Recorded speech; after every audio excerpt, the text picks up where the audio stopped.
My sister-in-law's wedding was destroyed by the craziest family drama. My brother-in-law married my sister-in-law in a beautiful ceremony. They had known each other when they were in high school.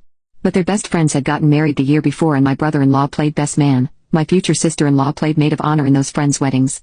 They hooked up that night and were getting married about 16 months later. They were so happy and excited for their big day, until all the drama ruined their big day. It all started the week before the wedding at my sister-in-law's bachelorette party. They decided that since they met at the wedding of someone else, the groom and bride from that wedding would play BM and Mo.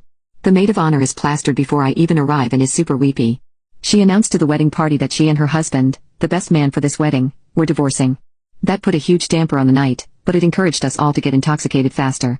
At the rehearsal dinner where we are all helping decorate for the main events, the maid of honor shows up completely intoxicated. She is stumbling around, asking her husband to come and talk to her. The best man is so angry that my brother-in-law ends up leaving with him to prevent a fight. They both missed the rehearsal dinner as a result. I couldn't believe that my sister-in-law was letting her best friends turn her day into this sideshow. Finally, the day of the wedding arrives and the eyes are off of the best man/maid of honor. This is because my mother-in-law made the worst mistake of her life that ruined her entire evening. She invited a friend of hers to this wedding as her date, but he misunderstood. Mother-in-law's friend turned up, but with another woman. My mother-in-law is dying of embarrassment because her date showed up with a woman that couldn't even dress appropriately, wearing a crop top and jeans. Worse, this friend was so tone-deaf to everyone's reaction, that he stumbled his way to his seat, next to mother-in-law, us, and the grandkids. Because it is a family table, and had his date sit in mother-in-law's seat. Mother-in-law was so humiliated, she ended up in the back of the hall with friends while her children/grandchildren sat next to her friend and his date. But of course, BM and Mo are still on the loose. The time comes for the toasts and the Mo is intoxicatedly vice-gripping the BM so that he won't get too far from her.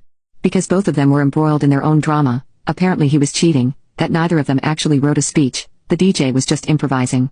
As you can imagine, the event that followed was so awkward and alcohol-fueled, the groom finally called it and got us to slow clap them off stage. My significant other and I needed to leave because he had work the next day. As we are walking to the parking lot, we see Mo and BM fighting in the parking lot. He asked us for a ride home and we agreed, if not to prevent an arrest.